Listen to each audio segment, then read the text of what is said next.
आजकल नेटफ्लिक्स जैसी streaming services की मदद से आप जब चाहें टीवी शोज देख सकते हैं।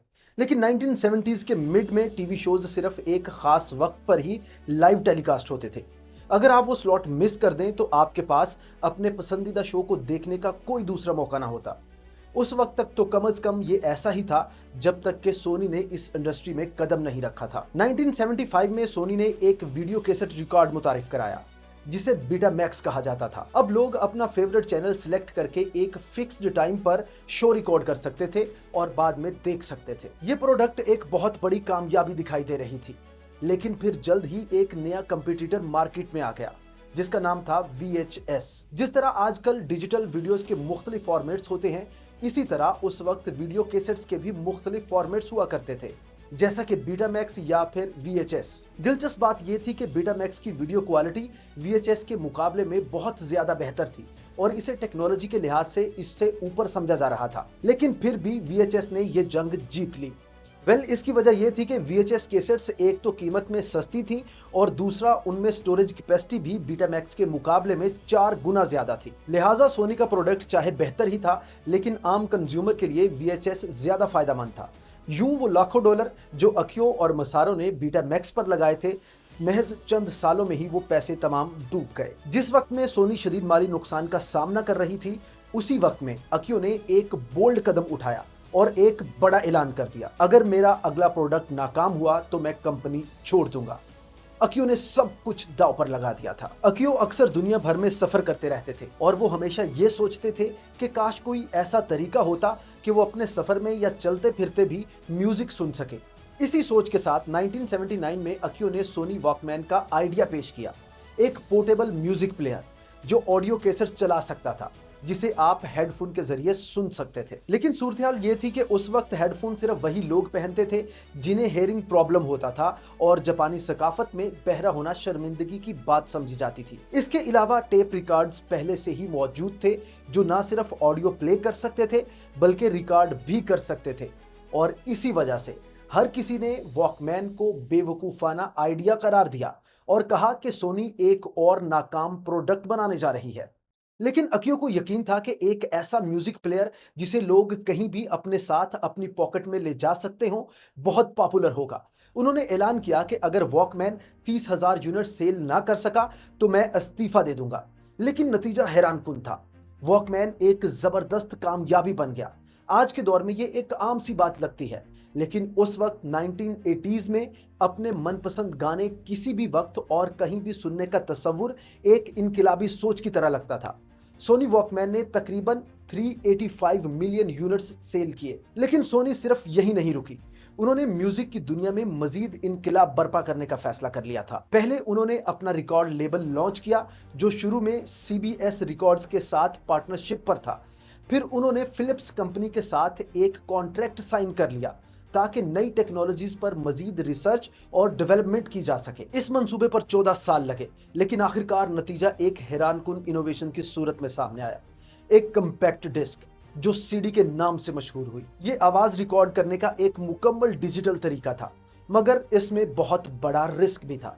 अगर CD मार्केट में ना चली तो सोनी को 14 साल की मेहनत और $30 मिलियन की सरमायाकारी का नुकसान उठाना पड़ता। लेकिन यहां पर भी सोनी की बिजनेस स्ट्रेटजी ने कमाल कर दिया और CD ने सोनी के लिए 4 अलग तरीकों से पैसे बनाने शुरू कर दिए। सबसे पहले तो सोनी को CD सेल करने से प्रॉफिट मिला जो कि बहुत ज्यादा था। दूसरा, सोनी ने बाकी कंपनियों को CD बनाने के राइट्स बेचकर प्रोडक्ट रॉयल्टी से पैसा बनाया। तीसरे नंबर पर 1982 में सोनी ने अपने खुद के CD प्लेयर्स बेचना शुरू कर दिए और आखिर में सोनी के रिकॉर्ड लेबल ने दुनिया के मशहूर सिंगर्स के गानों की CD रिकॉर्डिंग सेल करना शुरू कर दी और वहां से पैसे बनाना शुरू कर दिए। ये एक हैरानकुन स्ट्रेटजी थी और वो एक लाजवाब दौर था। जैसे ही सोनी का कोई एक बिजनेस सेक्टर तरक्की करता तो दूसरे भी खुद ब खुद बढ़ने लगते थे। सिर्फ साल भर में ही दुनिया भर में सालाना लाखों CD यूनिट्स फरोख्त होने लगे थे और तैयार होने लगे थे, और CD की कामयाबी ने सोनी को माला माल कर दिया था। फिर बाद में इसी पैसे की मदद से 1988 में सोनी ने CBS रिकॉर्ड को $2 बिलियन में खरीद लिया और यूं सोनी म्यूजिक एंटरटेनमेंट वजूद में आई, जो आज दुनिया की दूसरी सबसे बड़ी म्यूजिक कंपनी है। जिसने बॉब डिलन और माइकल जैक्सन जैसे लेजेंड सिंगर्स के एल्बम्स प्रोड्यूस किए हैं। सोनी म्यूजिक की दुनिया में एक बड़ी ताकत बन चुकी थी, लेकिन हमेशा की तरह वो यहां भी नहीं रुके। अब उनका अगला हदफ था वीडियो गेम इंडस्ट्री। इलेक्ट्रॉनिक्स की दुनिया में जापान की एक और पुरानी और बड़ी कंपनी थी, जिसका नाम था निंटेंडो। 1991 में निंटेंडो ने super Nintendo entertainment system launch किया, जिसके ऑडियो सिस्टम की तैयारी में सोनी ने उसकी मदद की थी। यह कंसोल एक क्लासिक हिट साबित हुआ, मगर इसमें कुछ बड़ी खामियां मौजूद थी। सबसे बड़ा मसला यह था कि इसके गेम्स कार्ट्रिजेस में आते थे, जिसकी वजह से डेवलपर्स को खास किस्म के कंप्यूटर्स इस्तेमाल करना पड़ते थे इस कंसोल की वीडियो गेम्स डिज़ाइन करने के लिए, और फाइल साइज भी लिमिटेड होता था। यूं गेम बनाना ना सिर्फ पेचीदा बल्कि टेक्निकली भी काफ़ी चैलेंजिंग भरा टास्क बन चुका था। चूंकि सोनी और निंटेंडो के दरमियान पार्टनरशिप चल रही थी, तो सोनी ने एक नया हल तजवीज़ किया। सोनी ने कहा कि एक ऐसा सिस्टम तैयार किया जाए जो निंटेंडो कंसोल को सीडी बेस्ड गेम्स चलाने के काबिल बना दे। यह एक इंतहाई ज़बरदस्त आइडिया था और सोनी फौरन इस पर काम में जुट गई। लेकिन सोनी के जहन में एक और ख्याल भी था, वही सोच जो कंपनी बनाते वक्त अकियो और मसारो के जहन में थी, यानी पुराने प्रोडक्ट को रिपेयर करने की बजाय नए प्रोडक्ट पर फोकस किया जाए। तो सोनी ने सोचा कि क्यों ना एक मुकम्मल नया कंसोल ही बना दिया जाए जो सिर्फ सीडीज पर चलता हो, कार्ट्रिजेस पर नहीं। लेकिन निंटेंडो के लिए यह एक खतरनाक तजवीज़ थी, क्योंकि इस तरह ज़्यादातर गेम डेवलपर्स कार्ट्रिज सिस्टम छोड़कर सीडीज पर ट्रांसफ़र हो जाते और सोनी अपने नए कंसोल के साथ मार्केट पर कब्जा कर सकता था। निंटेंडो को सोनी पर शक होने लगा कि शायद वो उन्हें धोखा दे रहे हैं, और तभी निंटेंडो ने सोनी को धोखा देने का फैसला कर लिया। सोनी के लिए यह एक बहुत बड़ा धचका था जब निंटेंडो ने पब्लिकली अनाउंस किया कि वो सीडी बेस्ड टेक्नोलॉजी पर काम कर रहा है, मगर सोनी नहीं बल्कि फिलिप्स के साथ, वही कंपनी जिसके साथ मिलकर खुद सोनी ने सीडी टेक्नोलॉजी इन्वेंट की थी। सोनी में सबको बहुत ज्यादा गुस्सा आया और यह निंटेंडो की सबसे बड़ी गलती साबित हुई। सोनी ने फैसला किया कि वो ये प्रोजेक्ट निंटेंडो के बगैर मुकम्मल करेंगे। 1994 में जिस प्रोडक्ट को निंटेंडो प्लेस्टेशन होना था, वो सोनी प्लेस्टेशन बन गया। अब चूंकि प्लेस्टेशन सीडीज पर काम करता था, इसलिए ये डेवलपर्स के लिए ज्यादा अट्रैक्टिव साबित हुआ। इसके अलावा सोनी के पास निंटेंडो से ज्यादा रिसोर्सेज थे, जिसकी वजह से उन्होंने अपने कंसोल में बेहतरीन टेक्नोलॉजी शामिल की थी। सोनी के प्लेस्टेशन के सामने निंटेंडो कंसोल 64 बच्चों के किसी खिलौने की तरह लग रहा था, इससे ज्यादा कुछ भी नहीं।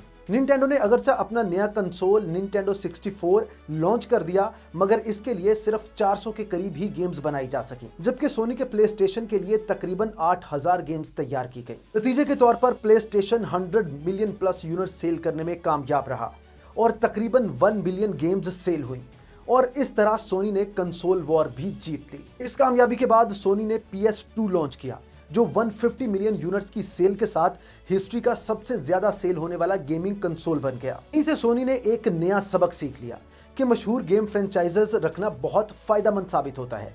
इसीलिए उन्होंने अपनी IPP यानी इंटेलेक्चुअल प्रॉपर्टी पर ज्यादा तवज्जो देना शुरू कर दी। रिचिड and clinic, God of war और ग्रीन टूरिज्म जैसे गेम्स इसी दौर में डेवलप किए गए। सोनी ने फैसला किया कि वो इस स्ट्रेटजी को ना सिर्फ प्लेस्टेशन बल्कि अपनी बाकी बिजनेस डिविजन्स में भी इंप्लीमेंट करेगा। इस दौरान सोनी ने एक बहुत खास और इंतहाई पॉपुलर कैरेक्टर पर नजर रखी हुई थी, जिसकी वजह से उन्हें सोनी की हिस्ट्री की सबसे प्रॉफिटेबल डील्स में से एक करने का मौका मिला। कहानी कुछ यूं है कि सोनी मजीद इंडस्ट्री में अपने कदम जमाना चाहता था और इसीलिए 1989 में उन्होंने कोलंबिया पिक्चर्स एंटरटेनमेंट खरीद लिया, जो बाद में सोनी पिक्चर्स एंटरटेनमेंट बन गया, और यह स्टूडियो आज हॉलीवुड के 5 बड़े स्टूडियोज में से एक शुमार होता है। 1998 तक मार्वल बदतरीन माली बहरान से गुजर रहा था। सोनी पिक्चर्स ने इस मौका से फायदा उठाने का फैसला किया और मार्वल के सबसे मशहूर कैरेक्टर स्पाइडरमैन के राइट्स खरीदने की पेशकश कर दी। चूंकि मार्वल को शदीद माली मसाइल का सामना था, उन्होंने सोनी के साथ एक हैरानकुन कॉन्ट्रैक्ट साइन किया, यानी कि सोनी की डील एक्सेप्ट कर ली। इस कॉन्ट्रैक्ट के मुताबिक सोनी ने सिर्फ $7 मिलियन में स्पाइडरमैन के राइट्स खरीद लिए।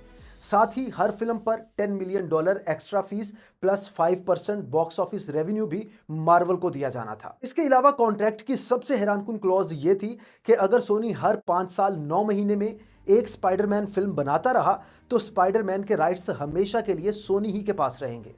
तो सोनी ने फौरन काम शुरू कर दिया और साल 2002 में पहली स्पाइडरमैन फिल्म रिलीज की, जिसमें टोबी मैगवायर ने मरकजी किरदार निभाया और फिल्म ने $140 मिलियन के बजट पर $825 बिलियन का बिजनेस किया। स्पाइडरमैन फ्रेंचाइज ने वक्त के साथ तकरीबन $9 बिलियन का रेवेन्यू कमाया और सोनी की $7 मिलियन की सरमायाकारी हॉलीवुड की तारीख की सबसे कामयाब डील्स में शुमार होने लगी। मगर सोनी के पास एक और बड़ा मौका भी था जो उन्होंने जाया कर दिया। दरअसल जब सोनी ने स्पाइडरमैन खरीदने के लिए डायलॉग्स शुरू किए तो मार्वल ने पेशकश की कि वो सिर्फ $25 मिलियन में अपने तमाम सुपर हीरो कैरेक्टर्स के फिल्मी राइट्स सोनी को बेच सकता है। लेकिन सोनी के एग्जेक्टिव्स ने यह कहकर कि मार्वल के दूसरे सुपर हीरोज में किसी को कोई दिलचस्पी नहीं है, इस डील को ठुकरा दिया। लेकिन आज जब मार्वल सिनेमैटिक यूनिवर्स यानी MCU बिलियंस ऑफ डॉलर्स कमा रहा है तो यह सोचना नाकाबिले यकीन लगता है कि सोनी सिर्फ $25 मिलियन में पूरे का पूरा मार्वल यूनिवर्स का मालिक बन सकता था। लेकिन सोनी के पास उस वक्त यह सब सोचने का वक्त ही नहीं था, क्योंकि वो जल्द ही तारीख के सबसे बड़े साइबर अटैक्स में से एक का सामना करने वाले थे। तो हुआ कुछ यूं कि 2014 में सोनी के वर्कर्स जब दफ्तर पहुंचे तो उनके सब कंप्यूटर्स हैक हो चुके थे और उन पर एक इंतहाई खतरनाक धमकी भरा मैसेज मौजूद था। मैसेज खुद को गार्डियंस ऑफ पीस कहने वाले एक ग्रुप की तरफ से भेजा गया था और इस मैसेज में लिखा गया था कि हमारे पास तुम्हारे मुकम्मल डेटा समेत तुम्हारे तमाम सीक्रेट्स भी मौजूद हैं। और यह कोई सिर्फ खोखली धमकी नहीं थी, बल्कि ये एक खौफनाक हकीकत थी। हैकर्स ने टेराबाइट्स के हिसाब से सोनी का डाटा चुरा लिया था, जिसमें सोनी के मुलाजमीन की जाती मालूमात भी शामिल थी। इसने सोनी की सीक्रेट कॉर्पोरेट ईमेल्स को भी लीक कर दिया, जिनमें से कुछ ईमेल्स की वजह से सोनी को इंतहाई शर्मिंदगी का सामना भी करना पड़ा। मिसाल के तौर पर एक ईमेल में सोनी के एक आला ओहदेदार ने मशहूर अदाकारा एंजेलिना जूली को लो एवरेज और बिगड़ी हुई अदाकारा कहा था। इसके अलावा हैकर्स ने सोनी की कई ऐसी मूवीज को भी इंटरनेट पर लीक कर दिया जो अभी तक रिलीज भी नहीं हुई थी और आखिर में कंपनी के सेंट्रल डाटा और सिस्टम्स को तबाह कर दिया।